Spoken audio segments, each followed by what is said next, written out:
All right, let's dive into something pretty specific today. Okay. We're talking one component cementitious waterproofing slurry. Wow. I know, I know. That's a mouthful. It sounds like a mouthful, but trust me, Right. this stuff is way more interesting than it might seem at first glance. Right. Our source material today is a blog post, Okay. aptly titled Hmm. Notes on Home Improvement, Part 74, 74. by Ang, Okay. who you might know as an old software plumber from his website, kinming.org. Yeah, he's got quite a range, doesn't he? Software, home improvement, even betta fish breeding. Yeah. This guy clearly loves to learn. He does, and what's fascinating is how he connects these seemingly disparate interests. Right. In this post from February 5th, 2025, Okay. he's talking about finding this waterproofing product at the hardware store and getting totally captivated by it. I mean, this is someone who's up in the digital world, Yeah. yet he's finding fascination in something you'd find in the aisles of a hardware store. I think it speaks to the universality of curiosity, Yeah. We're all drawn to things that pique our interest, Mm-hmm. even if they seem mundane on the surface. Absolutely. Yeah. So let's break this down for our listener. Great. What exactly ASS one component cementitious waterproofing slurry? Yeah. Honestly, I'm a little lost just hearing those words. Okay, so let's decode it. Yeah. Cementitious just means it's cement-based. Okay. And a slurry is basically a thick, Mm-hmm. pourable mixture. Right. So put it together, and you've got a cement-based mixture you use to waterproof things, Mm-hmm. think foundations, Yes. basements, bathrooms, anywhere you need to keep water out. Yeah. And the one component part, that means it comes as a dry mix. All right. You just add water and you're good to go. Okay, so one less step than a two-component system where you'd have to mix separate liquids and powders. Exactly. But is it really that simple? I feel like waterproofing is serious business. Yeah, you're right to be cautious. One component doesn't necessarily mean it's easier overall. Okay. It's just a different approach. Okay.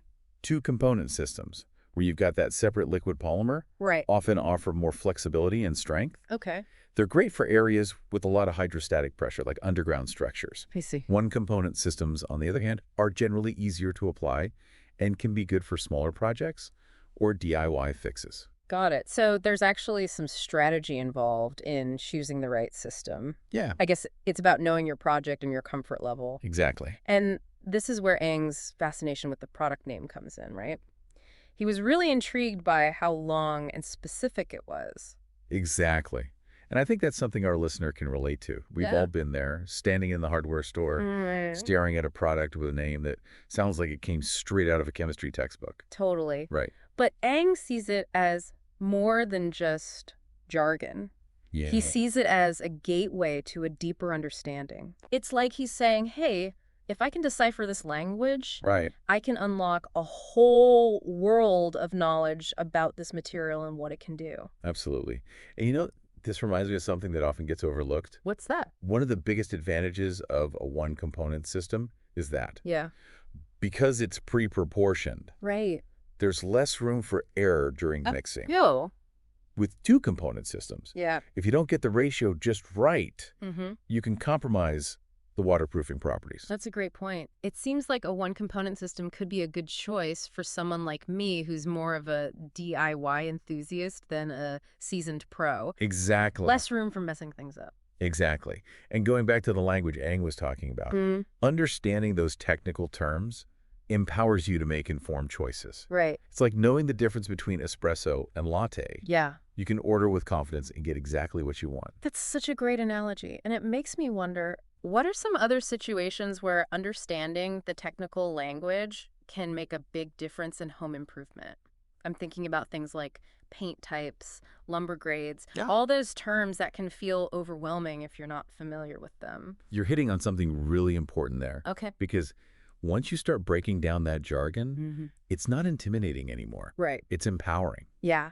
And you can start making smarter decisions about the products you choose and the projects you tackle. I'm already feeling more confident just thinking about it. Good. And it makes me wonder if this applies beyond just home improvement. Yeah. Are there other areas of our lives where taking the time to learn the language can open up new possibilities? That's a fantastic question, and one we'll definitely come back to later. Okay.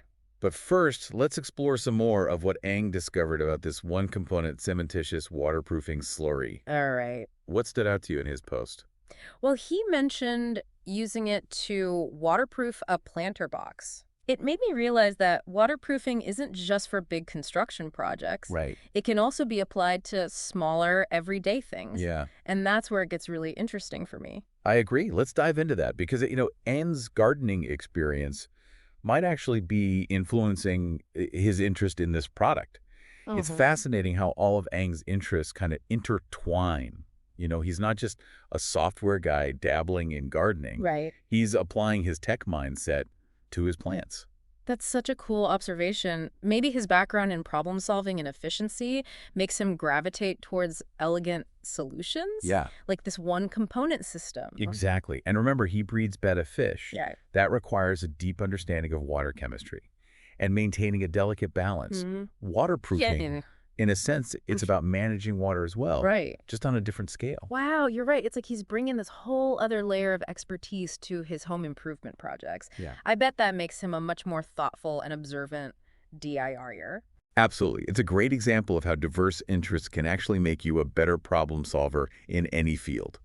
So let's talk more about the planter box project he mentioned. Okay. What kind of waterproofing challenges would you encounter with something like that? Well, with planters, you're dealing with constant moisture from the soil, Right. plus potential drainage issues. Yeah. You want to protect the planter itself from water damage, Okay. but you also don't want to trap moisture and harm the plants. That makes sense. Yeah, So it sounds like waterproofing a planter requires a delicate balance. it does. You need something that's effective at keeping water out, Right. but also breathable enough to allow for proper drainage. Precisely.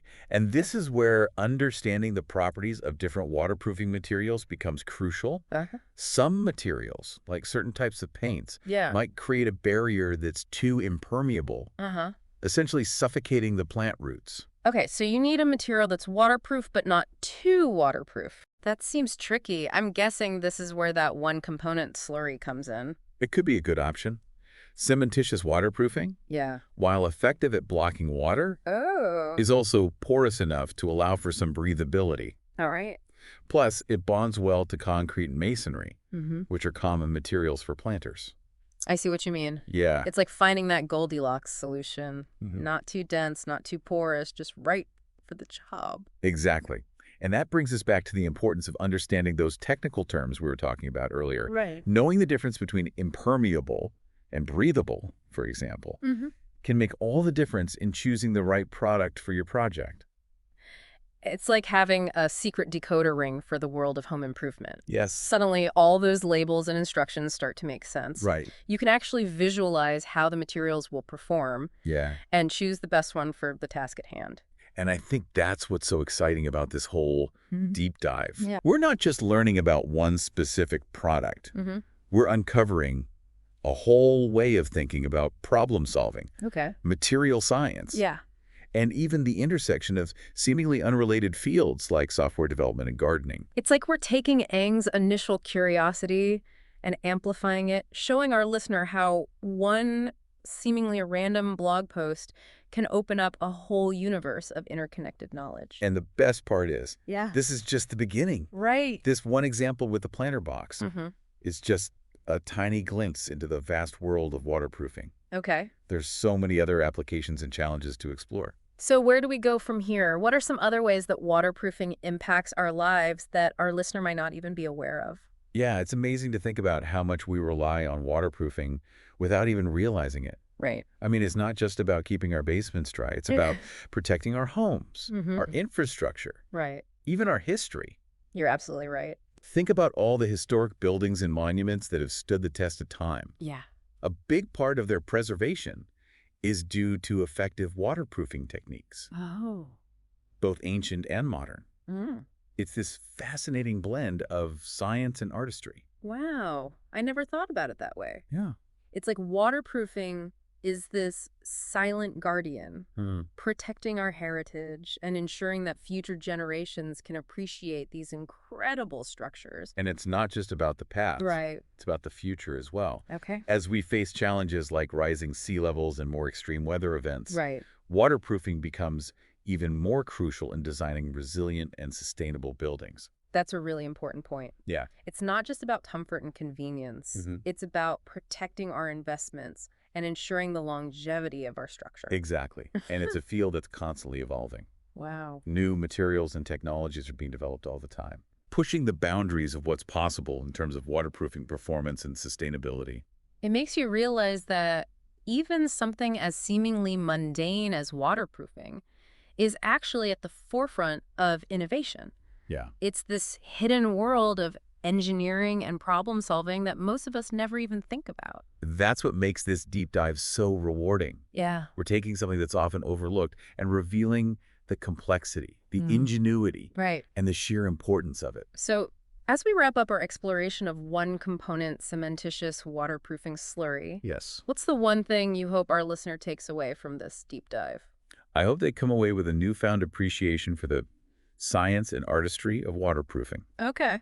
and that they're inspired to look at the world around them with a more curious and inquisitive eye, Mm-hmm. because even the most ordinary things can hold extraordinary depths of knowledge and innovation. Well said. And I think Aang's blog post is a perfect example of that. He took something as simple as a can of waterproofing slurry and turned it into a springboard for exploration and learning.